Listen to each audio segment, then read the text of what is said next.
So మనకి same అందులోనే ఇదొక షేప్ అండి వచ్చి మనకి ఇది వచ్చి ఇలాగా షేప్ వస్తుంది హార్ట్ షేప్. సో ఇందులో సేమ్ పసుపు కుంకుమ ఇది కూడా మనకి ఇలా కవర్ ప్యాకింగ్ వస్తుంది. సో చూడండి ఇదొక డిజైన్ ఉంది మనకి ఇందులో. అండ్ ఇంకొకటి వచ్చి రౌండ్ డిజైన్. సో ఇవన్నీ కూడా మనకి ఎన్ని పీసెస్ కావాలన్నా సరే మన దగ్గర రెడీ స్టాక్ అవైలబుల్ ఉందండి. సో నెక్స్ట్ వచ్చి ఇది రౌండ్. సో చూడండి ఇది కూడా సేమ్ మనకు అన్నీ అంతే. సో ఇలా పసుపు కుంకుమ హోల్డర్ కింద యూజ్ చేసుకోవచ్చు ఇలాగా. సో ఇదేమి బ్రేకేజ్ ఉండదండి, చాలా స్ట్రాంగ్ ఉంటుంది. అండ్ ఇందులోనే మనకి కల్సం షేప్ కూడా ఉంది.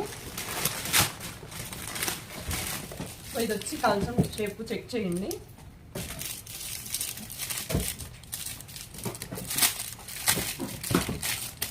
సో ఇది కల్సం షేప్. సో ఇది కూడా మనకి ఇలా పసుపు కుంకుమ హోల్డర్ కింద యూజ్ చేయొచ్చు. సో మన దగ్గర మొత్తం ఈ 4 types of designs ready to dispatch ఉన్నాయి. కల్సం, సర్కుల్, ఇది అండ్ వన్ మోర్ థింగ్ వచ్చి ఇది. సో టోటల్ ఇలా 4 పీసెస్ డిస్పాచ్ ఉన్నాయి.